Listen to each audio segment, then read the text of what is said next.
Nike Agumake told Front Office Sports. That kind of set the tone for the conversation because we were hoping to hear otherwise.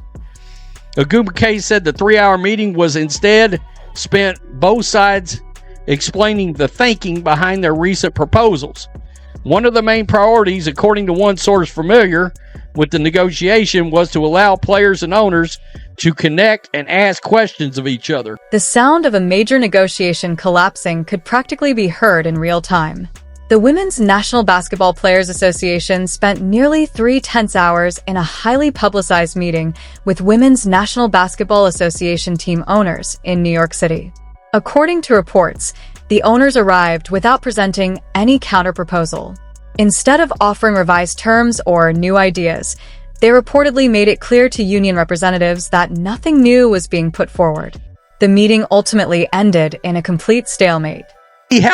How many of the most unlikable individuals in the league we can all put in one room that actually can't stand the most popular talent they have in the entire league? I've said this. They've got the worst people representing them in this. It needs to be Caitlin Clark, and we all know it, right? Now, I think this is interesting. The response from the union representatives made the seriousness of the situation impossible to ignore. From their perspective, the negotiations appear to be heading in a deeply troubling direction. With fewer than 100 days remaining before the start of the season, time is quickly running out. What makes the situation even more concerning is that the disagreement goes beyond financial terms.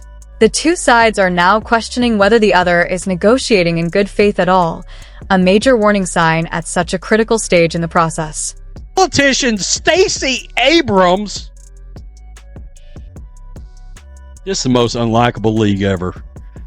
AFL-CIO President Liz Schuler were also on the call and ended with support of the WNBA PA. So Stacey Abrams was in on the call for the players. Do you guys want to grow your sport at all? It's like, can we get the most extreme individuals, most radical individuals in existence involved? You might as well just put Bad Bunny in there. Was Bad Bunny in on the call? Question mark. The players came prepared with several of the union's most influential voices representing them during this crucial meeting. Among those present were Brianna Stewart, Nneka Ogwumike, Brianna Turner, and Alicia Clark.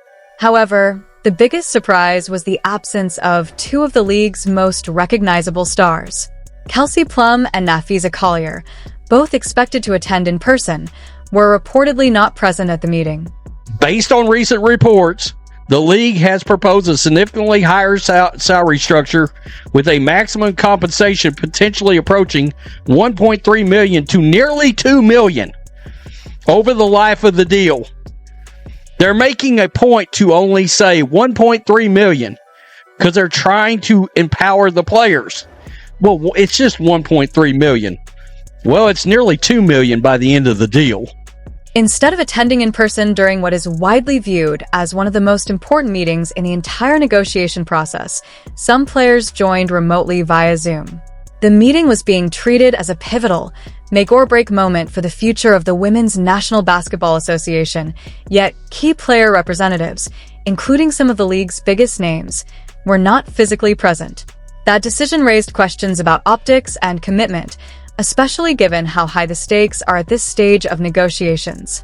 The situation became even more notable once attention turned to who else was included on the call.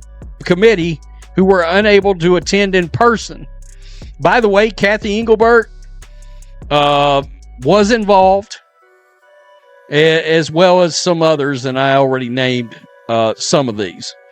All right, so earlier in the day, it was reported that there was strong debate occurring among members of the WNBPA 7-team executive.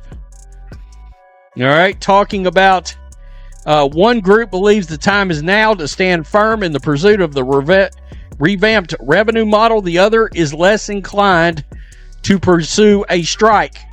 According to the account, Stacey Abrams was invited to support the players' union during the discussions.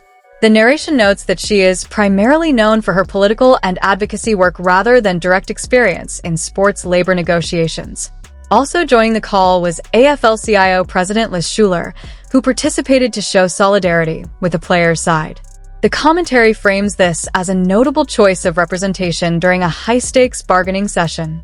It contrasts the presence of public political and labor figures with what the speaker suggests would typically be technical experts in areas like sports economics, salary structures, or business operations.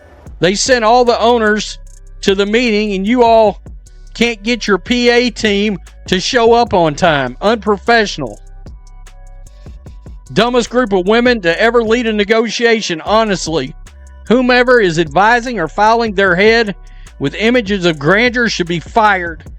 There's a winning and life-changing money on the table, and these dumbasses want to walk away from the table. Pure greed. Whoa! Smoking. Please tell me the WNBA PA didn't go there just to listen to offers. I'm sure they had a presentation to counter. The gap between the two sides is described as extremely wide. On one side, league owners and the Women's National Basketball Association are said to have presented a proposal featuring major salary increases, with maximum compensation reportedly rising significantly over the life of the agreement, up to around $1.3 million initially and approaching $2 million later in the deal. The account frames this as a substantial jump compared to current top salaries. On the other side, the Women's National Basketball Players Association is described as pushing for a complete restructuring of the revenue-sharing system. The narrative emphasizes that the two sides appear to be operating with very different expectations and priorities, making communication and compromise increasingly difficult at this stage of negotiations. This person said, just send Caitlin and Asia to the NBA and call it a day.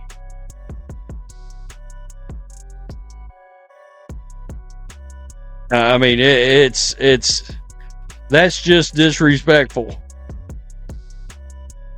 I think the owners have pretty much made it clear. This is our offer. Take it or leave it. It's on the table. And I do believe that outside of the players in Unrivaled, I think the rest of the players would take this deal that's on the table right now. The commentary argues that some major sports media outlets, including ESPN and Front Office Sports, are not fully emphasizing the most significant details of the reported labor proposal. It claims that while coverage often highlights a maximum salary figure of around $1.3 million, especially when compared to NBA Supermax contracts, that number represents only the early stage of the proposed agreement. According to the same framing, maximum player salaries in the final year of the deal would rise to nearly $2 million per player, which the speaker argues is the more important figure for understanding the long-term value of the proposal. The narration further suggests that omitting or downplaying that end-of-deal number could shape public perception, making player demands appear more extreme to casual readers. Tisha Clark and Stephanie Dolson were involved in this meeting as well. Connecticut's President Jennifer Rosati, good Lord, she's a Caitlin Clark hater. Matt Amishi and New York Liberty owner Clara Wu Tasai and Sue Bird. Good Lord. I mean, it's... The narrator argues that the negotiations are becoming increasingly tense as the season approaches, with less than 100 days remaining. They claim the Women's National Basketball Association owners have already put forward what they describe as a final, generous offer, including major salary increases and improved benefits, but the Women's National Basketball Players Association is still pushing for a full overhaul of revenue sharing and broader structural changes. The speaker suggests that both sides are no longer truly negotiating but simply restating positions, raising the risk of a possible stalemate or work stoppage if no agreement is reached soon.